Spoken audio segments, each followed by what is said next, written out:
So as of today, as I'm talking to you, the government of Niger Republic don't close down their airspace, which means no flight is allowed into Niger, no flight is allowed out of Niger, no flight is allowed in the airspace of Niger. You know, if you pass Niger, connect to any other country, nothing is flying on top. How do they do that? I'm sure they will do a surface-to-air missile or something to shoot down anybody who fly past. They are saying this is a part of the precaution they have to take, because from the gist when them they give us, they say they don't find out. So some Central African countries, though they move troops, they prepare for intervention in Niger. They say they don't fight anybody, but if anybody carry wahala come, their job where they don't swear to do, that to defend their land and the borders of their land. Let me give you the news according to Al Jazeera. According to Al Jazeera, Niger closes airspace as ECOWAS deadline for coup reversal expires. Niger coup leaders have closed the country's airspace after rejecting an ultimatum from West African states to reinstate deposed President Mohamed Bazoum or risk military intervention. The move, announced late on Sunday, came as tens of thousands of coup supporters gathered at a stadium in Niger's capital, Niamey, to cheer on the generals who seized power or the National Council for the Safeguard of the Homeland. Amado Adramani, a spokesperson for the CNSP, cited the threat of military intervention from the ECOWAS for the airspace closure. In a statement read out on national television, Adramani said there had been a pre-deployment of forces in 2 Central African countries in preparation for intervention, but did not give details. In the face of the threat of intervention, which is becoming clearer through the preparation of neighboring countries, Niger's airspace is closed from this day on Sunday for all aircraft until further notice, he said.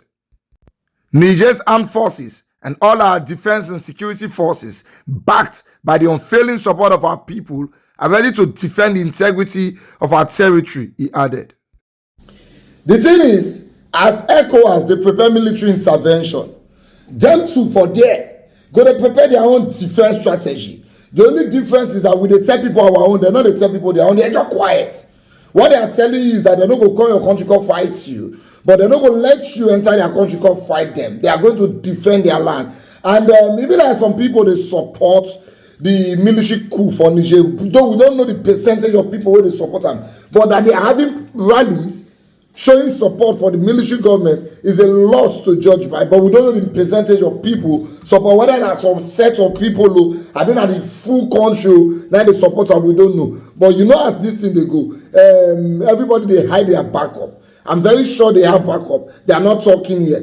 In my mind, I not believe say African countries get the power enough or they don't show bellyful enough to move forces into Niger. Niger is the country in Africa with the highest amount of arms. You understand? But that being said, they don't want to take chances, so they're just protecting in case they hear a go back, they will defend their land. Just come out. Say when they send Abdul Salam and the Sultan of Sokoto go Niger for the peace talk, say they don't even let them enter the country. Then for airport, then they get the discussion according to the gist we come out. And the president or the military president was not in that meeting. He just sends a junior officer, saying they go talk to them. He's not really interested in all these gist. They don't cut ties with nations. They don't cut ties with France. They don't cut ties with America. They don't cut ties with Nigeria. So they just want to do on their own. They're not a fight. So if you fight them, they are ready to defend their land. But just they go, they wait to see how it go. The 7-day ultimatum don't end yesterday or day before yesterday. It depends on how you count them. And ECOWAS just say they are going to wait that the last action they will carry is military force. So they won't finish all diplomatic options.